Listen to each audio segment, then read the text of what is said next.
Indah sekali ya kalau kita memuji dan memuliakan Tuhan, betul?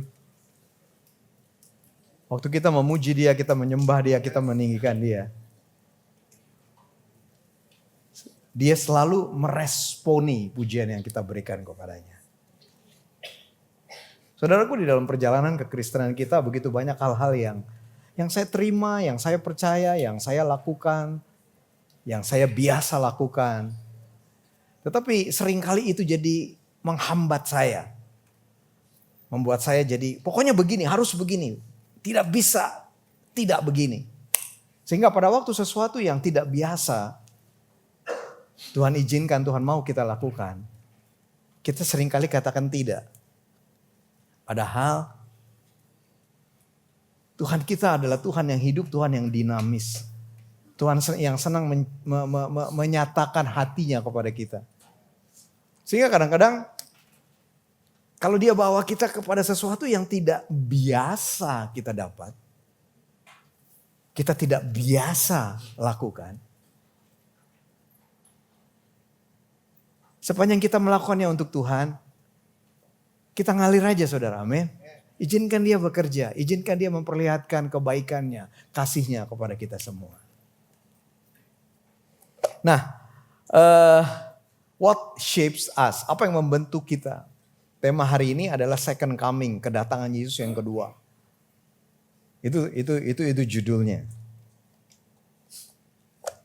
Kalau saudara lihat judul ini, apa yang ada di dalam pikiran saudara? Wah, ini saudara akan dengar khotbah tentang akhir zaman nih kalau begitu. Kita jarang mengkhotbahkan khotbah tentang akhir zaman. Dan ada waktu yang kita perlu juga untuk kita mendengar khotbah mengenai akhir zaman. Dan memang saudaraku banyak aspek yang dapat disampaikan yang berhubungan dengan kedatangan Yesus yang kedua kali. Tetapi pada hari ini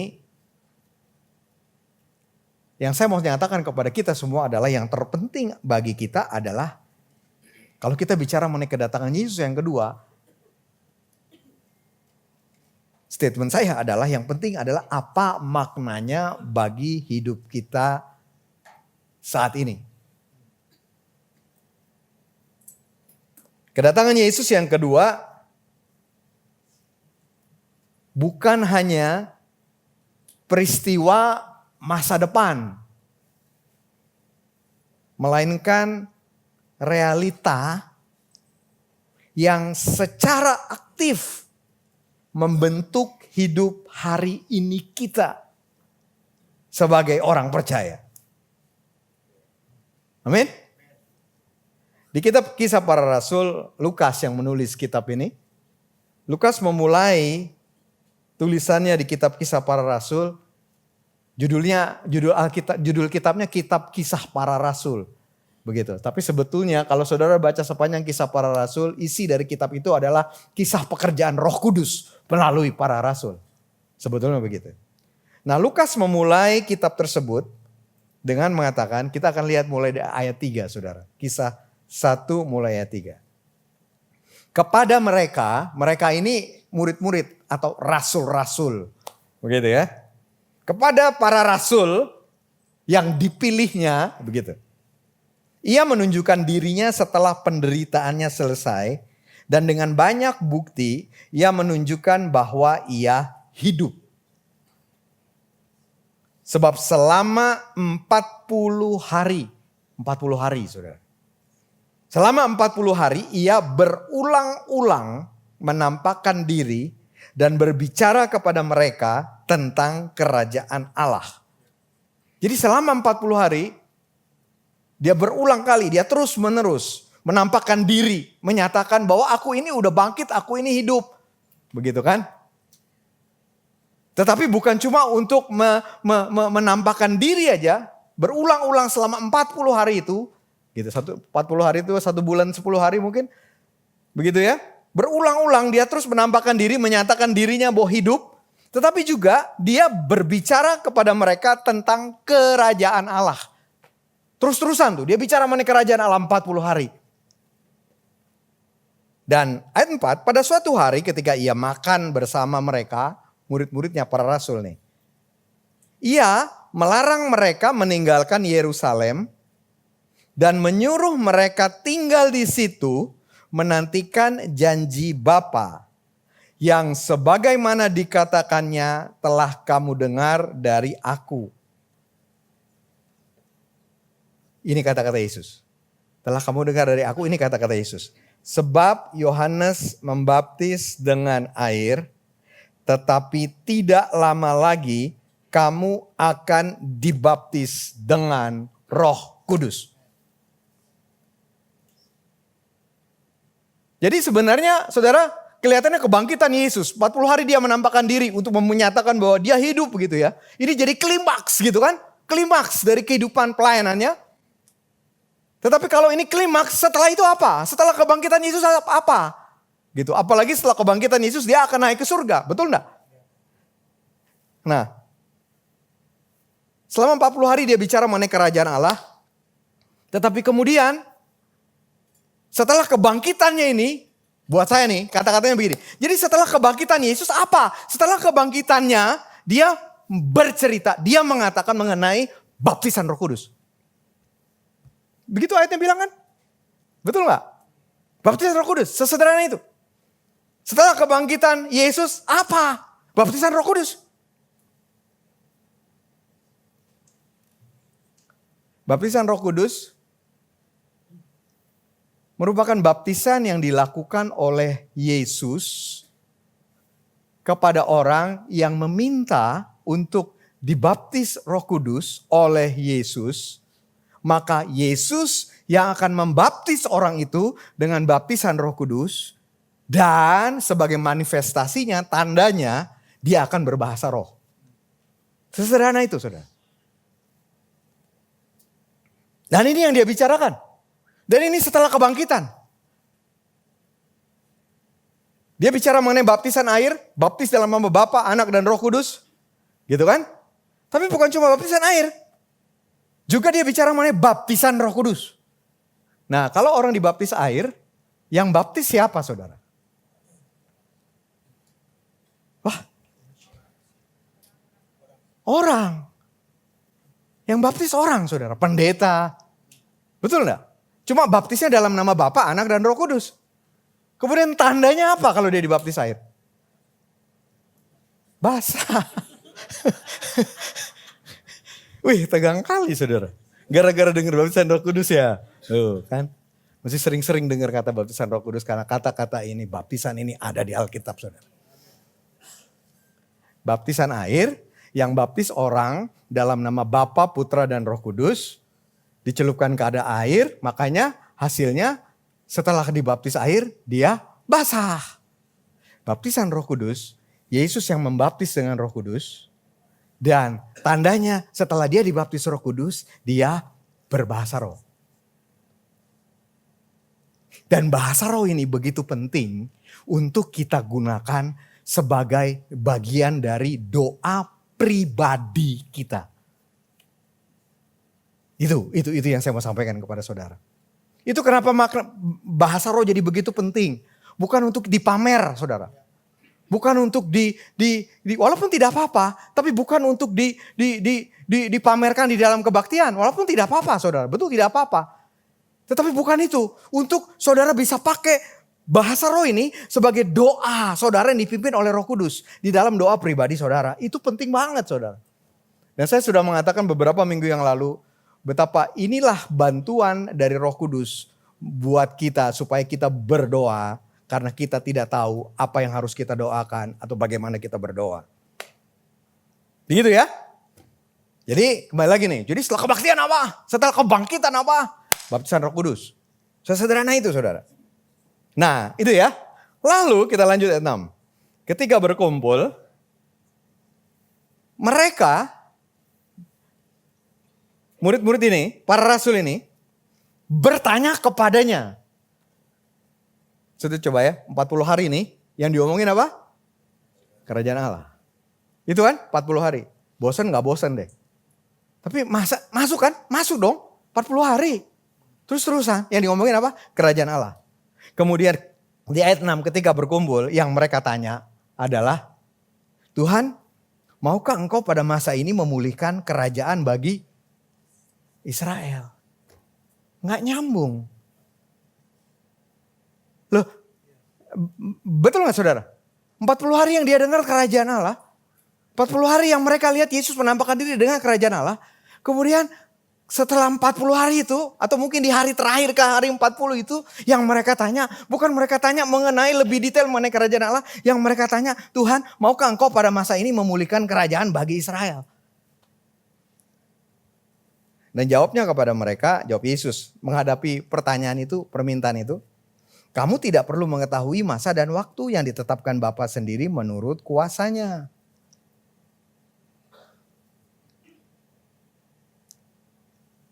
Mundur sedikit ya. Permintaan murid-murid tidak nyambung dengan apa yang terus-menerus Yesus sampaikan. Yesus berbicara mengenai kerajaan Allah selama 40 hari. Kemudian setelah itu dia bicara mengenai baptisan Roh Kudus. Dan tiba-tiba pertanyaan, permintaan dari murid-muridnya adalah, Tuhan, maukah engkau pada masa ini memulihkan bangsa Israel?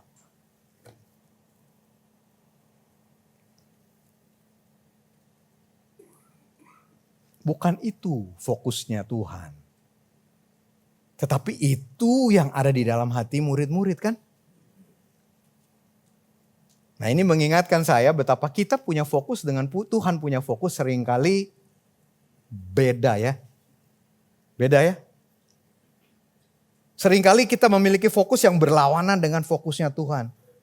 Tetapi luar biasanya Tuhan sabar. Tuhan bawa lagi, hey, bukan itu yang penting. Bukan itu yang paling utama. Dibawa balik lagi oleh Tuhan. Ini loh yang jadi fokusku. Ini loh yang penting. Ini yang perlu juga jadi fokus kamu. Dan setelah di ayat 7 tadi, Tuhan mengatakan bukan itu yang penting. Gitu ya. Kemudian Yesus balik lagi jadinya. Kepada mereka dengan pesan mengenai melanjutkan yang baptisan Roh Kudus itu kan. Kan itu yang dia sampaikan. Jadi ayat 8 lanjutannya nih saudara. Ya, dia katakan begini, tetapi kamu akan menerima. Jadi bukan itu yang penting, bukan itu fokusnya gitu. Terus Tuhan sambung begini, tetapi kamu akan menerima kuasa bila mana Roh Kudus turun ke atas kamu. Dan kamu akan menjadi saksi-saksiku di Yerusalem, di seluruh Yudea dan Samaria dan sampai ke ujung bumi. Jadi pertanyaan atau permintaan mereka, maukah engkau pada masa ini? Gitu ya. No. Yang aku bicara ini, kamu penting dibaptis Roh Kudus. Yang saya bicara ini, kamu penting berjalan dalam kuasa Roh Kudus. Karena aku mau panggil untuk jadi saksi. Kira-kira gitu. Dan sesudah ia mengatakan demikian, terangkatlah ia, disaksikan oleh mereka, dan awan menutupnya dari pandangan mereka. Jadi sesudah kebangkitannya, dia naik ke surga. Gitu ya. Jadi setelah apa yang dia sampaikan itu, walaupun murid-muridnya sempat salah nih. Gitu ya, tapi dibenerin lagi sama Tuhan. Ini yang penting. Setelah itu dia naik ke surga. Jadi saudara kembali lagi kata-kata terakhirnya sebelum naik ke surga nih. Dia berbicara tentang Roh Kudus. Baptisan, kuasa yang akan menyertai orang percaya. Dan dia bicara mengenai jadi saksi sampai ke ujung bumi. Terus dia naik ke surga. Ketika mereka sedang menatap ke langit. Jadi dia naiknya pasti pelan-pelan. Betul kan? Tadi Pak Petra gambarkan bagus sekali di kebaktian 1 tuh. Soalnya perlu dengar khotbahnya juga. Jadi Yesus naik ke surga gak kayak naik roket gitu saudara. Vup hilang gitu, enggak. Gitu kan? Begitu ya Pak Petra ya? Oke. Naiknya pelan-pelan. Jadi mereka lihat sampai hilang. Ketika mereka sedang menatap ke langit waktu ia naik itu. Sampai mereka hilang, Yesus sudah hilang nih udah gak kelihatan. Mereka tetap terpesona gitu ya, kagum tetap lihat ke langit. Tiba-tiba berdirilah 2 orang yang berpakaian putih di dekat mereka. Dan berkata kepada mereka, hai orang-orang Galilea. Mengapa kamu berdiri melihat ke langit? Udah gak kelihatan. Tuhannya udah gak kelihatan, udah naik ke surga dia. Mengapa kamu berdiri melihat ke langit? Yesus ini yang diangkat ke sorga meninggalkan kamu akan datang kembali dengan cara yang sama seperti kamu melihat dia naik ke surga. Itu gambarannya. Sebagaimana kamu lihat begini cara Yesus naik ke surga, nanti dia akan datang lagi. Jadi ada janji nih, dia datang lagi. Caranya juga seperti bagaimana kamu lihat dia naik. Jadi Yesus pasti akan datang lagi, betul gak saudaraku? Ya kan? Sekali lagi ya, Yesus pasti akan datang lagi. Kedatangan Yesus yang kedua, ini merupakan peristiwa yang pasti akan terjadi. Nah, sekarang kita lanjut. Banyak hal yang terjadi menjelang kedatangannya yang kedua tersebut. Dia belum datang kan? Dia udah naik ke surga. Kemudian antara dia naik ke surga sampai nanti dia datang lagi, banyak hal yang terjadi di situ.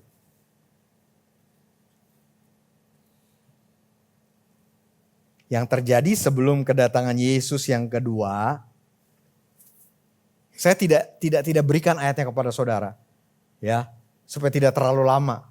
Tetapi banyak ayat yang berbicara mengenai apa yang terjadi, yang Alkitab katakan yang terjadi sebelum kedatangan dia yang kedua kali. Dan dari semua yang dikatakan ayat Alkitab itu, ada yang sudah terjadi, ada yang sedang terjadi, ada yang akan terjadi. Saya cuma mau make sure saudara mengerti bahwa apa yang saya katakan ini kemudian, ini ada di Alkitab. Ada di Matius 24, ada di Markus 13, ada di Lukas 21, ada di surat Paulus yang di 2 Tesalonika dan 2 Timotius, ada di suratnya Petrus, juga ada di Wahyu, saudaraku. Apa yang terjadi sebelum kedatangan Yesus yang kedua? Cepat aja, yang pertama muncul Mesias palsu dan Nabi palsu. Orang yang akan mengatakan dia adalah Mesias, orang yang mengatakan dia adalah Nabi tapi palsu. Termasuk banyak terjadi penipuan rohani dengan aliran-aliran yang sesat. Itu yang terjadi. Kemudian yang terjadi juga menjelang kedatangan Yesus yang kedua adalah perang. Betul ya? Perang, konflik internasional. Kalau di Alkitab bahasanya bangsa melawan bangsa begitu. Tentu bukan perang biasa tetapi eskalasi global terus meningkat. Sampai akhirnya ada ancaman penggunaan nuklir begitu. Dan perangnya makin hebat. Yang cuma mengingatkan ini kedatangan Yesus sudah dekat nih. Karena sebelum Yesus datang kedua kali memang terjadi ini. Perang, konflik internasional. Kemudian yang ketiga kelaparan. Wabah penyakit. Termasuk COVID kan? Saya percaya itu bagian dari tanda bahwa Yesus sudah mau datang. Kelaparan, penyakit, bencana alam. Termasuk gempa bumi yang makin lama makin sering. Ini belum akhir, tapi tanda bahwa berarti waktunya udah makin dekat nih dia mau datang lagi. Kemudian yang keempat, penganiayaan terhadap orang percaya. Dan banyak orang murtad.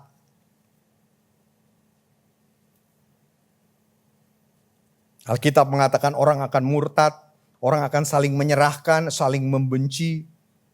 Akan banyak penganiayaan global terhadap orang Kristen di negara-negara yang tertutup. Dan juga akan banyak orang yang murtad yang mungkin tadinya Kristen tapi kemudian menolak secara terang-terangan mengenai Yesus Juru Selamat. Ini akan terjadi menjelang kedatangan Yesus. Kemudian munculnya antikris. Nah, ini pertanyaan yang menarik. Seringkali kalau ada orang yang ngomong menentang Tuhan kita langsung berpikir ini kan antikris gitu ya.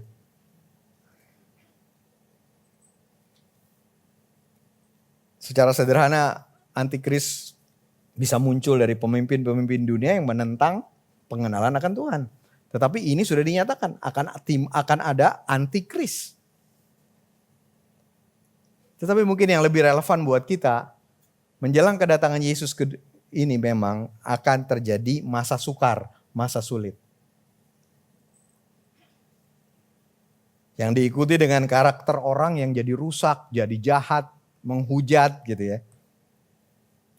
2 Timotius bilang begini, ketahuilah bahwa pada hari-hari terakhir akan datang masa yang sukar. Jadi jangan kaget kalau kita menghadapi masa sukar, saudara. Ini mengingatkan bahwa memang waktunya sudah makin dekat. Udah dinubuatkan sebelumnya. Manusia, masa sukarnya gara-gara ini loh. Manusia akan mencintai dirinya sendiri. Manusia akan menjadi hamba uang. Manusia akan memberontak terhadap orang tua. Tidak tahu mengasihi, tidak suka yang baik. Begitu. Itu dari Timotius. Kemudian kalau Petrus mengatakan, pada waktu itu akan muncul mengejek kekristenan. Pengejek yang berkata, mana janji tentang kedatangannya?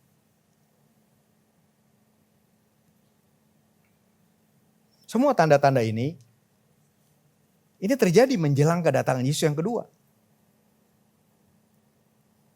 Dan tanda-tanda ini tentu bukan untuk menakut-nakuti kita. Bukan untuk saudara jadi takut. Tetapi untuk menyadarkan kita bahwa kedatangannya yang kedua memang udah makin dekat, saudara. Amin. Kedatangannya yang kedua memang udah makin dekat. Sehingga kita semua perlu aware. Perlu sadar mengenai hal ini. Waktunya sudah lebih dekat dari waktu sebelumnya.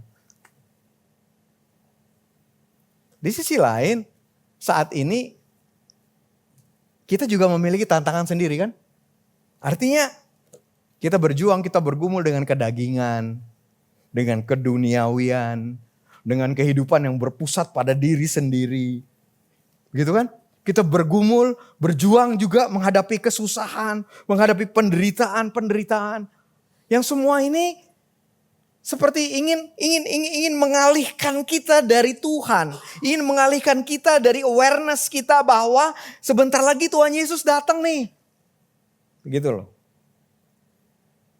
Saudara, saya berpikir, saya merasa godaan keduniawian. Sekarang ini begitu dahsyat. Kalau dulu orang cari,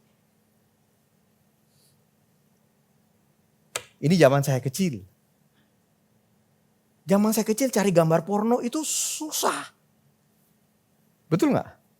Enggak, karena semua saudara jauh lebih muda dari saya, gak tahu jadinya. Dulu ada yang namanya stensilan.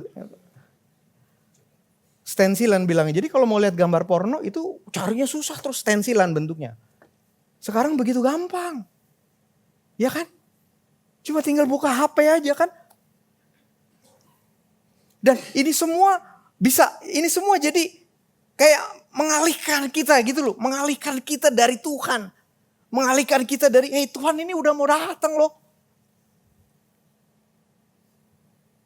Jadi apa yang seharusnya menjadi fokus kita saat ini? Menjelang kedatangan yang kedua. Jadi saya mau kita mengerti, mari kita tetap aware bahwa Yesus ini udah mau datang kedua kali. Apa yang mesti kita lakukan? Di dalam kita menunggu, menanti, menjelang kedatangannya yang kedua kali. Saudaraku, kita perlu hidup di dalam kesiapan dan kewaspadaan rohani.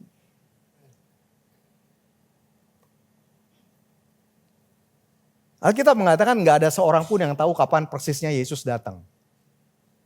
Gitu. Tetapi tahukah saudara sebenarnya ayat kebenaran yang mengatakan tidak ada seorang pun yang tahu persisnya kapan Yesus datang mestinya membuat kita makin berjaga-jaga. Bukan membuat kita makin terlena. Karena betul dia bisa datang mungkin 50 tahun, 100 tahun, 200 tahun lagi. Tetapi kan juga berarti dia bisa datang besok loh. Pernah gak saya berpikir gitu? Saya bukan mau nakut-nakutin tetapi betul tidak? Karena semua tanda-tanda, bukti-bukti menjelang kedatangan kedua ini sudah terjadi, sedang terjadi. Jadi Yesus ini bisa datang besok loh. Terus kalau Yesus datang besok, gitu. Gimana kita? Itu kenapa kita perlu siap, kita perlu waspada secara rohani. Jadi di area kita harus bertobat, bertobat yuk sekarang, jangan tunggu besok. Ayo hidup dekat Tuhan yuk. Ayo hidup kudus yuk. Somehow kehidupan kudus itu menjadi hidup yang kayaknya susah banget. Kayaknya itu hidup yang adanya di dunia lain. Kayaknya itu hidup yang nanti aja. Enggak, sekarang saudara hidup kudus. Sesederhana menjauhkan diri dari nafsu kedagingan, dari kecemaran. Tuhan memanggil kita untuk hidup kudus. Karena Tuhan kudus. Karena Tuhan bisa juga datang besok kalau dia mau datang, saudara. Hari ini ambil keputusan untuk kita hidup kudus, yuk. Hari ini kita ambil keputusan untuk kita penuh dengan Roh Kudus. Bukan roh najis, roh dunia, roh egoisme. Tapi penuh dengan Roh Kudus, yuk. Nah, saya ambil ayat yang tadi dibagikan di Kebaktian 1. Makanya gak ada di slide karena saya gak siapkan. Bagus banget ayatnya, Pak Petra menyampaikan Roma 13 ayat 11. Hal ini harus kamu lakukan karena kamu mengetahui keadaan waktu sekarang, bahwa saatnya telah tiba bagi kamu untuk bangun dari tidur. Terutama secara rohani. Yuk bangun yuk. Sekarang ini saudara lagi tidur secara rohani atau enggak? Kalau ada dari kita yang lagi tidur secara rohani, terlena dengan kehidupan dunia, entah pergumulannya, entah kenikmatannya, bisa dua-dua, entah kesulitannya, entah kenyamanannya. Tetapi biarlah ayat ini mengingatkan kita, yuk bangun, sekarang bangun. Bangun yuk dari tidur, sebab sekarang keselamatan sudah lebih dekat bagi kita daripada waktu kita menjadi percaya. Gitu. Jadi sekarang ini waktunya udah lebih dekat lagi, Yesus mau datang daripada waktu kita bertobat. Saya gak tahu kapan saudara bertobat. Kapan saudara bertobat? 5 tahun lalu, 10 tahun lalu? Sekarang waktunya udah lebih dekat. Jadi kalau waktu kita bertobat kita begitu berapi-api bagi Tuhan. Sekarang waktunya kita kembali berapi-api bagi Tuhan. Yuk bangun yuk dari tidur. Dan kalau saudara belum bertobat, yuk kita bertobat yuk pada saat ini. Yuk kita dekat dengan Tuhan yuk. Ajakan untuk itu saudara. Jadi menjelang kedatangan yang kedua, kita perlu bangun dari tidur secara rohani. Menjelang kedatangan yang kedua, kita perlu hidup memberitakan Injil. Nah ini jelas dikatakan, hidup memberitakan Injil selama masih ada waktu. Karena sebentar lagi gak ada kesempatan untuk itu. Dan bagi kita, terus terang di sini buat saya, kesempatan memberitakan Injil sekarang ini udah yang paling baik karena kita enggak mengalami konsekuensi penderitaan yang bagaimana gitu. Mumpung masih belum menderita betul, kalau sudah memberitakan Injil, ayo kita beritakan Injil.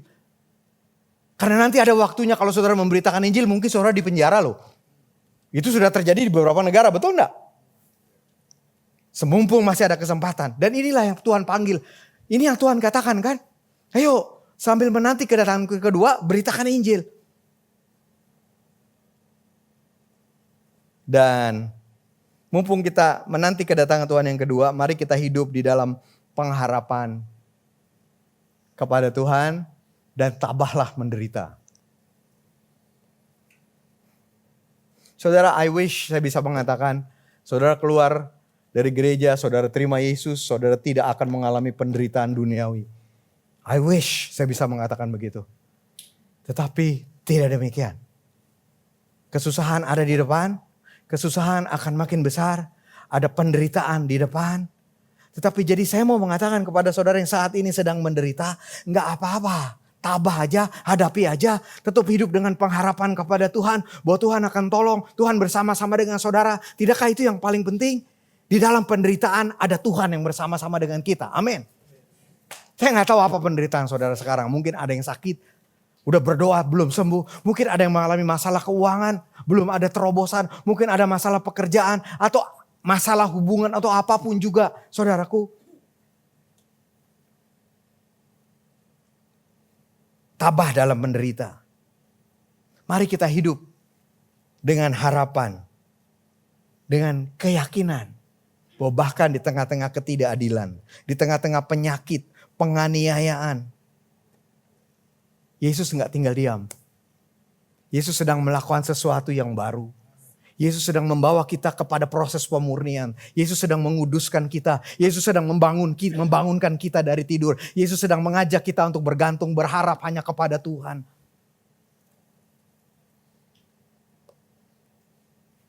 Dengan kata lain, Di dalam masa penantian, penungguan kedatangan Yesus yang kedua, yang mau gak mau pasti datang dan waktunya udah makin dekat. Dengan kata lain, mari kita ingini Tuhan lebih daripada sebelumnya.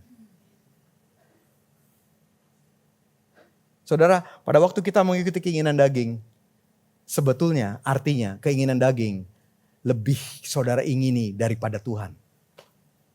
Sesederhana itu. Ayo ingini Tuhan lebih daripada yang lain.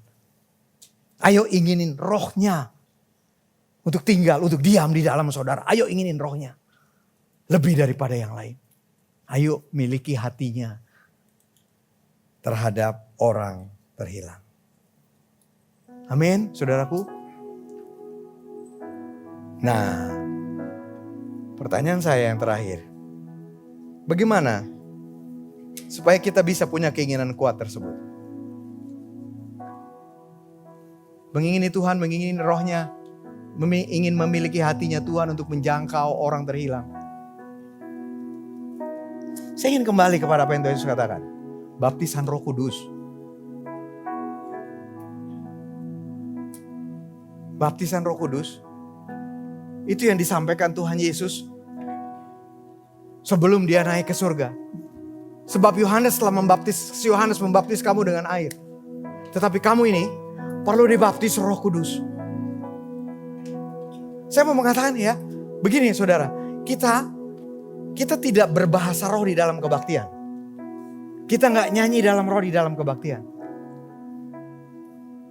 Tetapi baptisan Roh Kudus, berbahasa roh itu ada di dalam pengajaran kita.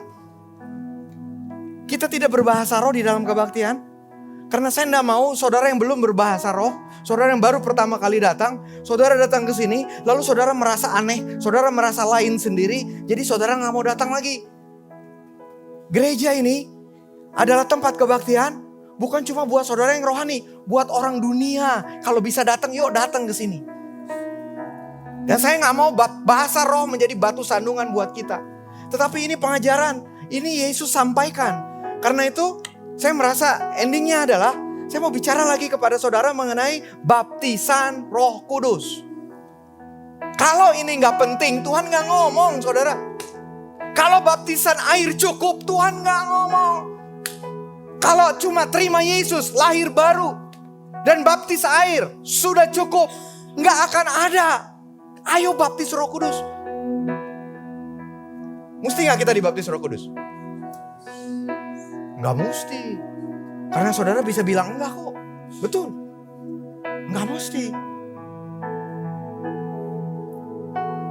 Tapi itu Tuhan sediakan buat kita.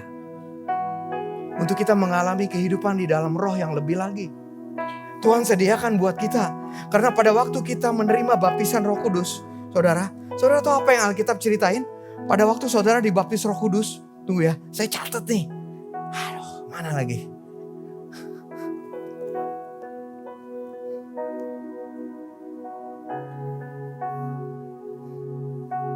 Saudara akan hidup dalam kuasa Roh Kudus. Pada waktu saudara dibaptis Roh Kudus, saudara akan mengalami pembaharuan batin. Pada waktu saudara dibaptis Roh Kudus, saudara akan memanifestasikan karunia-karunia roh. Saya mau sampaikan kepada saudara apa adanya. Bahwa ada dua golongan besar di dalam kekristenan. Golongan yang pertama dan mungkin ini lebih besar. Mengatakan bahwa mujizat baptisan Roh Kudus itu dan mujizat karunia roh itu berakhir di zaman rasul-rasul. Itu betul ada dan itu diajarkan kok. Kita belajar kan Pak Yesus, siapa di sini yang belajar Alkitab? Bukan untuk membanggakan itu, tapi kita tahu memang ada itu. Ada gereja yang berpendapat semua karunia roh, semua mujizat, termasuk baptisan Roh Kudus, berhenti pada waktu rasul-rasul selesai. Tetapi ada juga yang mengatakan itu masih berlangsung.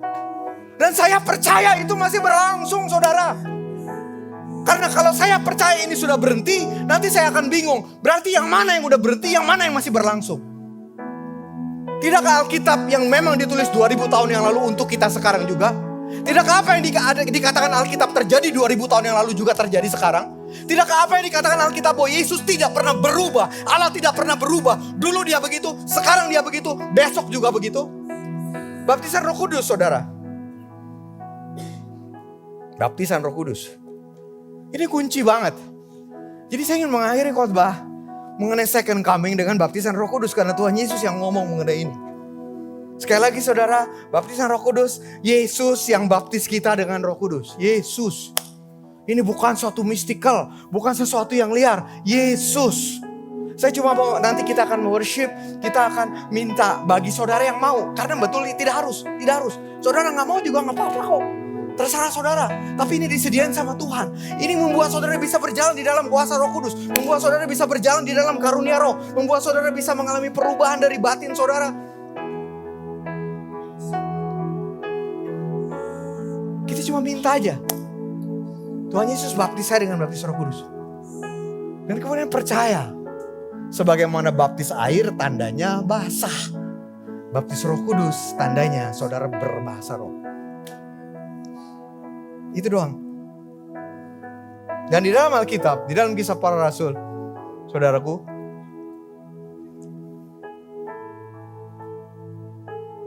baptisan Roh Kudus di Kisah Para Rasul ya. Oke? Kita balik ke Alkitab kan? Semua peristiwa baptisan Roh Kudus di Kisah Para Rasul terjadi di dalam pertemuan jemaat, pertemuan kolektif. Bukan secara pribadi, satu orang, bukan. Saya ngomong apa yang Alkitab bilang. Walaupun saya juga katakan bahwa baptisan Roh Kudus secara pribadi juga bisa. Tapi kita kembali ke apa yang Alkitab katakan. Di dalam Alkitab, baptisan Roh Kudus dilakukan, terjadi di dalam pertemuan kolektif. Saya kasih contoh saudara. Terhadap murid-murid di Kisah Para Rasul 2. Terhadap orang Samaria di Kisah Para Rasul 8 ayat 14-17. Terhadap Cornelius dan keluarganya di Kisah Para Rasul 10 ayat 44-46. Terhadap murid-murid di Efesus di Kisah Para Rasul 19 ayat 6. Apakah ini masih kurang buat saudara? Yuk, ini adalah pertemuan yang terbaik untuk saudara yang belum dibaptis Roh Kudus, saudara yang belum berbahasa roh. Izinkan Tuhan bekerja di dalam hidup kita. Karena waktu saudara berbahasa roh, saudara tujuannya pakai itu untuk doa pribadi saudara. Saudara akan tembus. Kalau saudara berdoa tuh kayaknya kok nggak nembus. Kayaknya kok bahasanya itu aja. Kayaknya kok formil. Kayaknya kok saya nggak tahu bagaimana saya berdoa. Tuhan memperlengkapi saudara. Terima baptisan Roh Kudus, berbahasa roh. Dan berbahasa roh di dalam doa pribadi saudara. Dan saudara akan menikmati kehidupan doa saudara.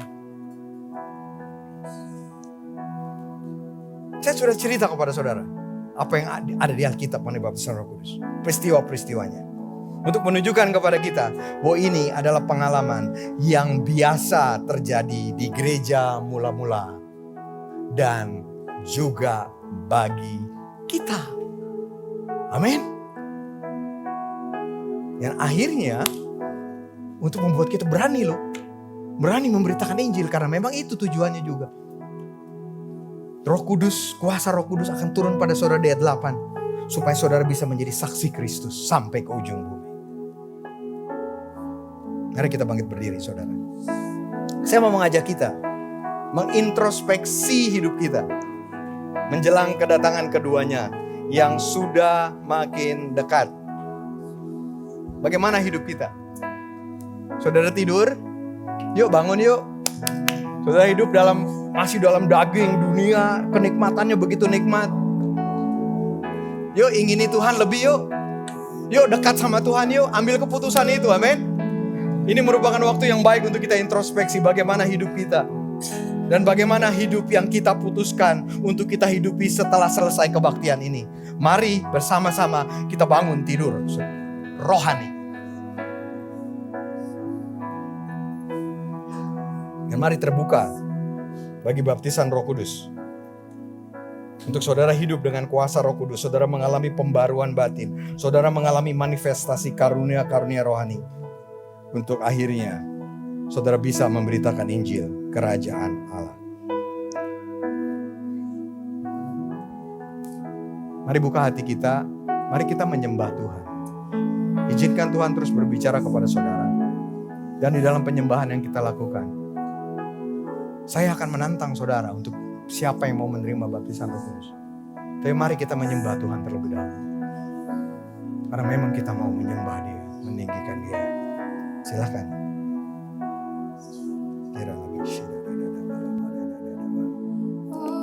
Praise the name of the Lord our God. Oh, praise His name forevermore. For endless days we will sing Your praise. Oh Lord our God. Oh, praise the name of the Lord our God. Oh, praise His name forevermore. For endless days we will sing Your praise. Oh Lord our God.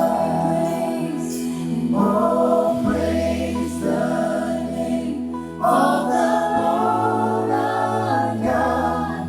Oh, praise His name forevermore. For endless days we will sing Your praise. Oh Lord our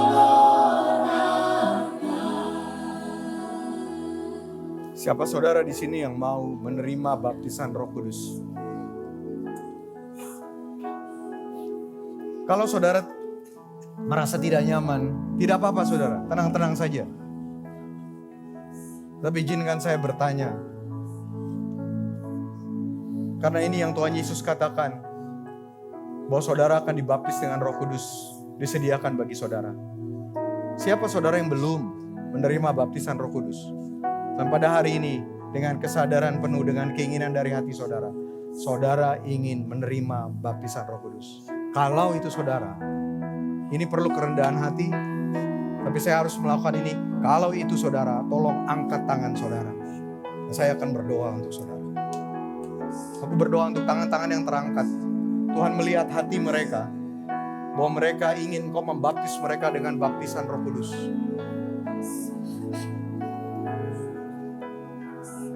Tidak ada lagi? Jangan malu saudara. Jangan malu. Tolong jangan difoto. Jangan difoto. Enggak ada foto di sini.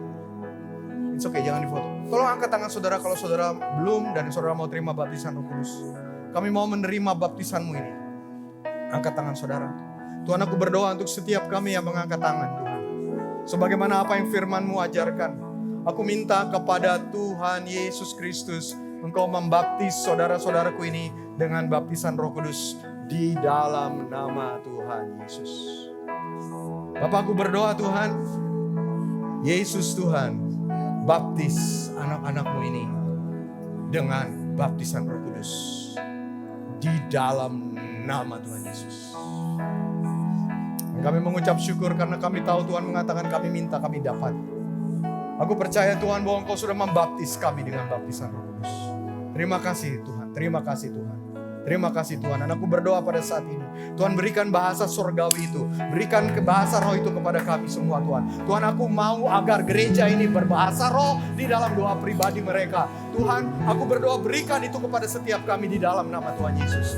Saudara yang belum berbahasa roh, saudara sudah minta baptisan Roh Kudus, saudara sudah percaya, saudara terima, tapi saudara belum berbahasa roh. Saya mau mengajak setiap saudara yang belum berbahasa roh untuk terima bahasa roh ini dari Tuhan sebagai tanda saudara terima baptisan Roh Kudus. Tuhan, aku berdoa biar Roh Kudus-Mu Kau curahkan ke tempat ini Tuhan. Buat kami berbahasa roh Tuhan. Di dalam nama Yesus. Berikan bahasa surgawi itu kepada kami. Mengalir keluar dari mulut kami. Mengalir keluar dari mulut kami. Mengalir keluar dari mulut kami. Mari saudara mulai keluarkan dari mulut saudara. Keluarkan dari mulut saudara. Koralaba sekara lalalaba. Koralaba sekara lalalalabo. Koralaba lalalalalalabo. Koralaba lalalalalalabo. Ayo saudara keluarkan dari mulut saudara. Berani melangkah dengan iman. Percaya Tuhan berikan kepada saudara. Masuk ke dalam dimensi rohani yang Tuhan berikan kepada saudara.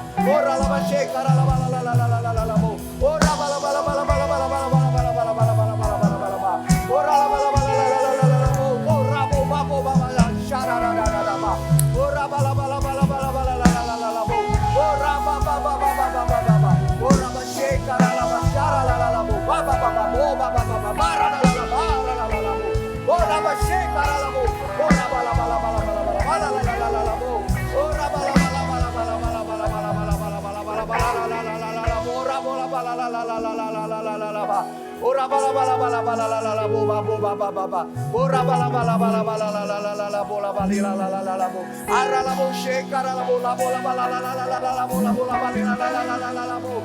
Ora la bala la la la la la bo la bali la la la la la bo. Ora bala bala bala bala bala bala bala la la la la la bo.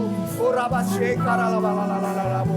Ora bala bala bala la la la la la la la bo la bala bala la la la la la bo ba bo ba ba ba ba ba ba. Ora bala bala la la la la la bo. Ora bala bali la la la la la la la bo shekara la bo shara la la la la bo ba ba ba ba ba ba ba ba. Setiap penghalang segala sesuatu yang menghambat Tuhan, aliran Roh Kudus ini aku hancurkan pada saat ini di dalam nama Tuhan Yesus. Roh agamawi aku usir pergi keluar dari ruang ini dalam nama Yesus. Roh legalisme aku usir pergi dalam nama Yesus. Roh ketakutan aku usir pergi dalam nama Yesus. Roh ketidakpercayaan aku usir pergi dalam nama Yesus. Tuhan, biarlah kuasa Roh Kudus-Mu mengalir di tengah-tengah kami. Penuhi kami dengan Roh-Mu. Penuhi kami dengan Roh-Mu. Penuhi kami dengan Roh-Mu. Penuhi kami dengan Roh-Mu. Penuhi kami dengan Roh-Mu di dalam nama Yesus. Gorala basyekara la bala la la la la la. Ora bala bala bala bala bala bala bala bala bala bala la la la. Ora la basyekara la bala la la la la la bola bali la la la la la la. Ora la basyekara la bola bali la la la la la la la ba ba ba ba ba ba ba ba ba ba ba ba. Ora ba la la la la basyara ba. Mari kita menyembah Dia, tinggikan Dia, hormati Dia. Ora la basyara la bola. Ora la basyekara la la la la la la. Ora basyekara la la la la. Ora basyara la la la. Ora ba ba ba ba ba.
Demikianlah firman Tuhan bahwa akan terjadi pada hari-hari terakhir.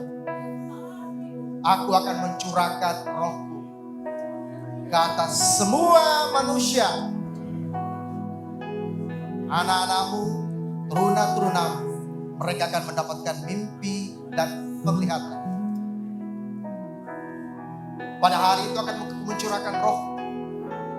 Engkau akan mulai berkata-kata dalam bahasa-bahasa yang baru.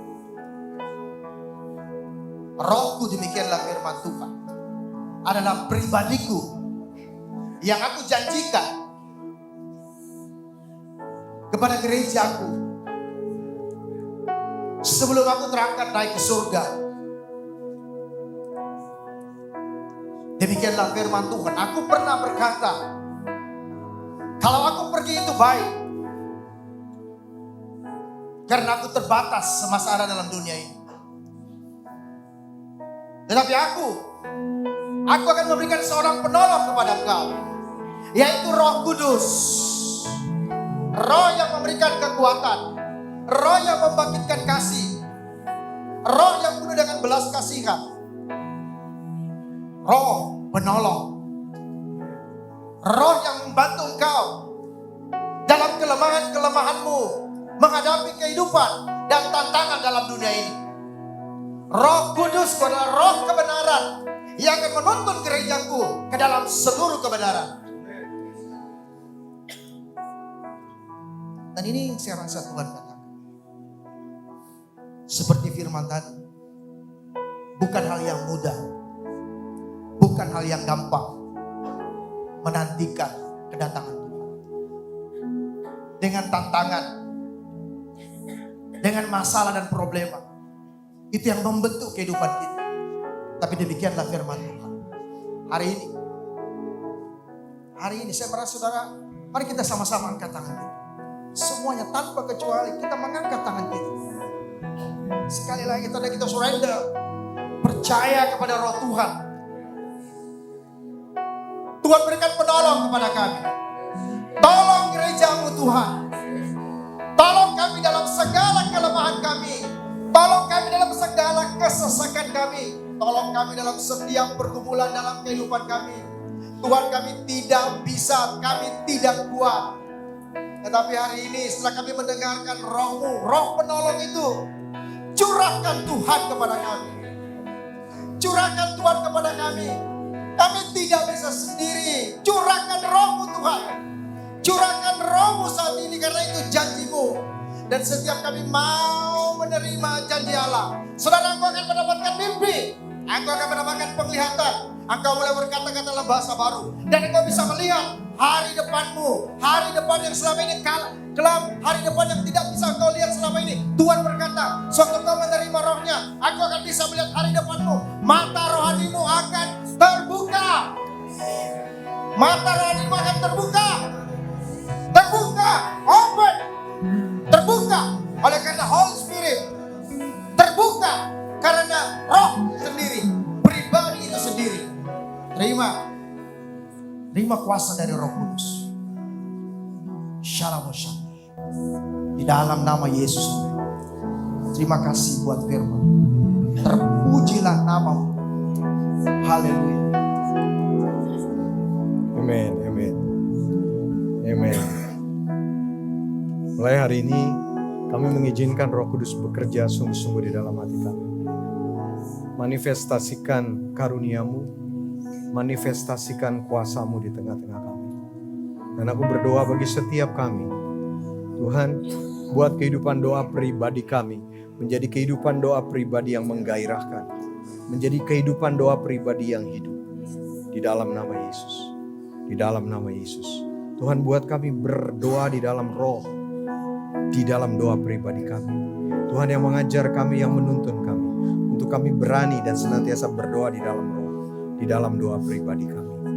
Terima kasih Bapa. Aku berdoa untuk kehidupan yang penuh dengan kemenangan bagi jemaat-Mu. Aku berdoa untuk kehidupan yang bangun secara rohani bagi jemaat-Mu. Bukan kehidupan yang lebih mudah, tetapi kehidupan yang kuat karena Tuhan. Kehidupan yang gagah perkasa karena Tuhan. Dan kami akan menghadapi apapun yang harus kami hadapi di depan. Kami akan dengan berani Tuhan menghadapi kesulitan hidup. Kenyataan hidup yang tidak mudah.